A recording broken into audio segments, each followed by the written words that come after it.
प्रिय दर्शक बंधु आज हूँ सुदुषा व्रत। सुदुषा व्रत आम कहीं करिया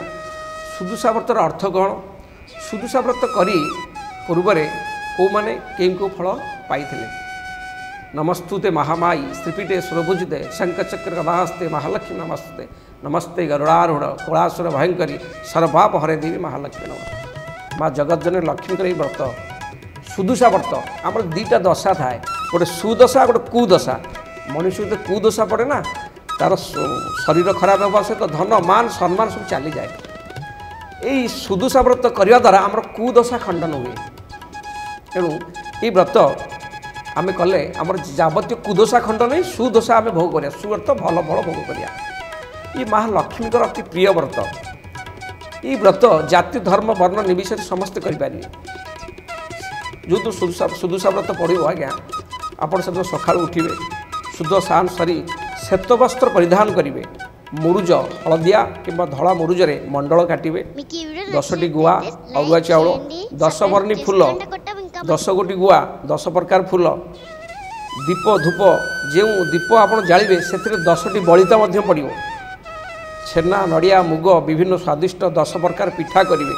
मंडल काटी मंडल उपर लक्ष्मी नारायण मूर्ति रखिए खाली लक्ष्मी की पूजा करेंगे लक्ष्मी सहित नारायण रखिए कारण कलिजुगर 4टी ठाकुर आज्ञा मुख्य लक्ष्मी नारायण पूजा करेंगे कारण कलिजुगर 4टी ठाकुर मुख्य लक्ष्मी सहित नारायण पूजिव गुरुजे ब्राह्मण आपड़ लक्ष्मी सहित नारायण पूजिव गुरुजे ब्राह्मण या आप बहुत धर्म अच्छे लक्ष्मी नारायण फटोटी रखिए रखी आप महालक्ष्मी पूजा करेंगे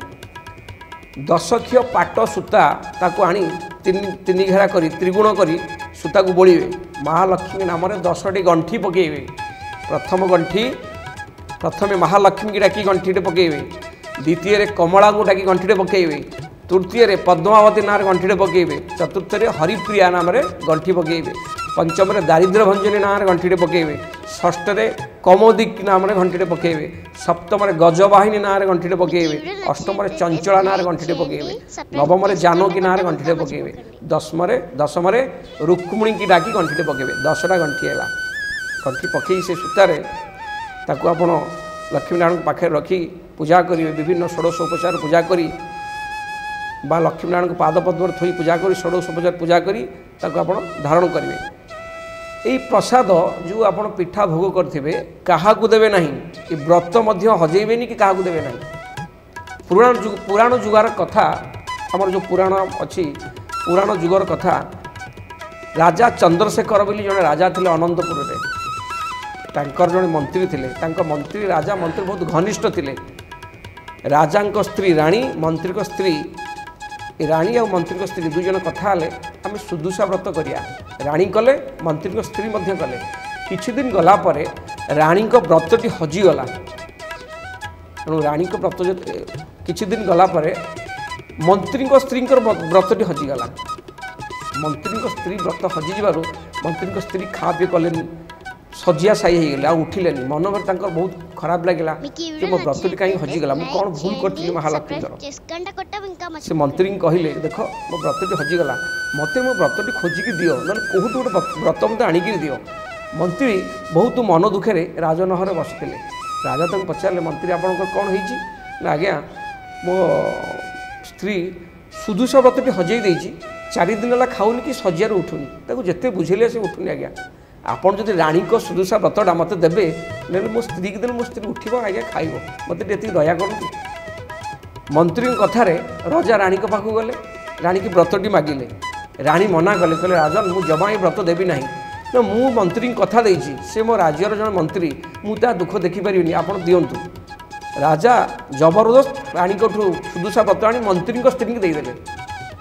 जेमती आज्ञा मंत्री को स्त्री की निज सुदुषा व्रत राणी दे से दिन राज्य में दुर्भिक्ष अकाल दुर्विपाक राजा शरीर खराब धन जन सब पड़े लक्ष्मी छाड़गले सी आज्ञा 12 दुआर ही राजा बोलिले बुझिपारे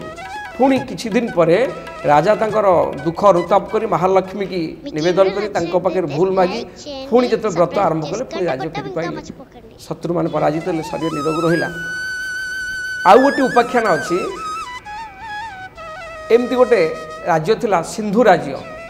तादे जो राजा थिले लोचन नामक जन रजा थिले से सिंधु राज्य में गोटे विधवा ब्राह्मणी बास करुला तार जड़े बोहू सुदुषा व्रत करथिला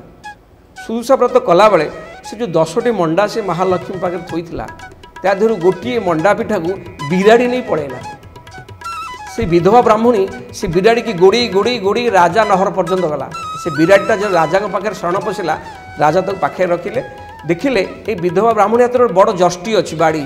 तक पचारे आपड़ कहीं बिराड़ी के बाड़ी को आसुँच ना आज्ञा मो बोहू जो सुदुषा व्रत करथिला गोटे पिठा ये बिराड़ी नहीं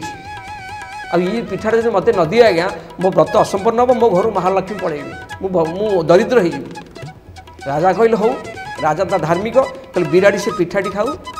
ना जदि आज जदि राजन बिराड़ी पिठा खाइब आपण को जो सुदुषा व्रत आज हो आपण को पिठा मत गोटे दिंतु रजा राणी की जाई कहली अरे एमती कथा बिराड़ी तांको पिठा नहीं जाइछि मु संकल्प करछि से विधवा ब्राह्मणी को पिठा देबी हमर रानी कहले राजन ये सुदुषा व्रत पिठा ये पिठा विवाहिता झील भी खाइबनी किंतु परलोक मु पिठा देबी नहीं तो राजा तांको बुझे सुझे भारी कष्ट जोर जबरदस्त पिठा टेन ब्राह्मणी की देले जेमती आगे ब्राह्मणी देइछंती सेबेठारु राजांकर राज्य शरीर धन जन लक्ष्मी टोटल छाड़ी पड़ेगा ये गोटे उपाख्यान आउ गोटे महाभारतर कथा जो युधिष्ठिर सब 5 भाई अज्ञात वनवास कले सी वर्तमान अज्ञात वनवास काटा समय कृष्ण को पचारे प्रभु केशव आम केमती मुक्त पाया आम केमती राज्य फेरी पाया आम केमती दुर्योधन को विजय करिया आम केमती राजा नहर पाया घर केमती करिया केमती रहिया आम गोटे बनस्तर जीवन काटिया ताको कहिथिले कृष्ण युधिष्ठिर तमे द्रौपदी की पांचाली की कही सुदुषा व्रत आरंभ कर निश्चय सब तुम फेरी पाइब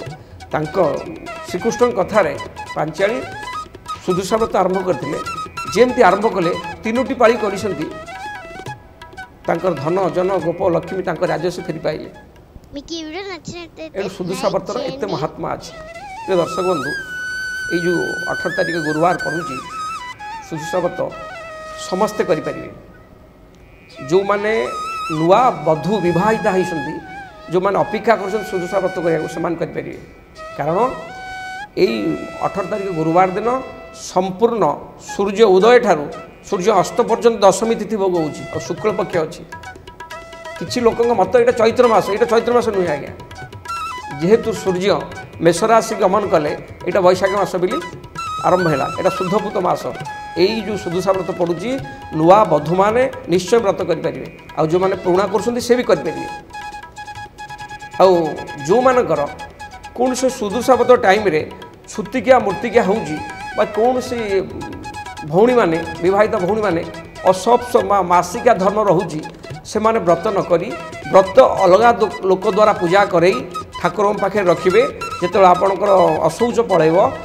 अर्थात नेक्स्ट गुरुवार दिन आपन से व्रत धारण करें सुदुषा व्रतर एत महिमा आज्ञा सुदुषा व्रत हूँ बहुत पावरफुल धन जन गोप लक्ष्मी संतान संतति राज्य ऐश्वर्य सब लाभ दिए ये हूँ महालक्ष्मी श्री श्री लक्ष्मी अति प्रिय व्रत ये सुदुषा व्रत कले आपण मोक्ष प्राप्त हेबे मला परे वैकुंठ गमन करेंगे तेणु आपण मैंने करूँ ये हूँ तार विधि और ये जो सुदुषा व्रत पड़ुची आपण मैंने नूतन लोक भी करें या किसी असुविधा ना प्रिय दर्शक बंधु महालक्ष्मी होती संसार पड़ीदात्री श्री श्री महालक्ष्मी पाखे मुझे निवेदन कर माँ पादपद्म में प्रणाम कर दुख जनाऊँ सारा विश्व को आपण सारा विश्व को से पणत कानी तले गोड़े रखु प्रिय दर्शक बंधु रही नमस्कार। हेलो 10th एग्जामिनीज आपण मैंने एमती एक स्कूल खोजुंट कि जो इंटीग्रेटेड कोचिंग पाई परिबे तेबे टीएससी गुरुकुल जोग दियंतु जा एकेडमिक लर्निंग पार्टनर फिजिक्स वाला सहित अनुमोदित कॉल 9438782020।